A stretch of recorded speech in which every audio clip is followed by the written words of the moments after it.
রাজনীতিতে নাসিরউদ্দিন পাটোয়ারির মতন কোনো নেশাখোর, কোনো ডার্বিখোরের জায়গা বাংলাদেশের রাজনীতিতে তার সকল কর্মকাণ্ডের জন্য ক্ষমা চাইতে হবে।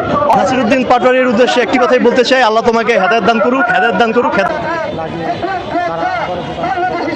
ছাত্র সমাজ, ঢাকা ইউনিভার্সিটির আমাদের বন্ধুরা, জগন্নাথ ইউনিভার্সিটির আমাদের বন্ধুরা আছে, আমাদের সরকারি বেসরকারি অনেক বিশ্ববিদ্যালয়ের আমাদের বন্ধুরা আছে, আমাদের শিক্ষার্থীরা যারা আছে, তারা মূলত এই আন্দোলনটা করেছে এবং আমরা করেছি যে তারা যে উদ্যোগটা আজকে নিয়েছে, নাসিরউদ্দিন পাটোয়ারির লাগাম টেনে ধরার একটা উদ্যোগ, জোতা নিক্ষেপের মতো লজ্জাজনক পরিস্থিতি আমার মনে হয় না আর কিছু হতে পারে। জোতা পাটোয়ারির ন্যূনতম লজ্জাবোধ জাগ্রত হয় এবং উনি ওনার নিজের লাগামটা টেনে ধরেন। জোতা নিক্ষেপ করার কর্মসূচি দিয়েছে আমাদের শিক্ষার্থীরা, আমাদের সাধারণ জনগণ, যারা আমাদের ঢাকা শহরে স্থায়ী বাসিন্দা। এখন এখানে অনেক উৎসুক জনতা আছে, আপনারা দেখতে পাবেন ওইদিকে যদি ক্যামেরা ঘুরান, অনেক উৎসুক জনতা আছে, চায়ের দোকানদার আছে, ওইখানে অনেক ভবঘুরেরা আছে, এখানে অনেক ধরনের লোক আছে।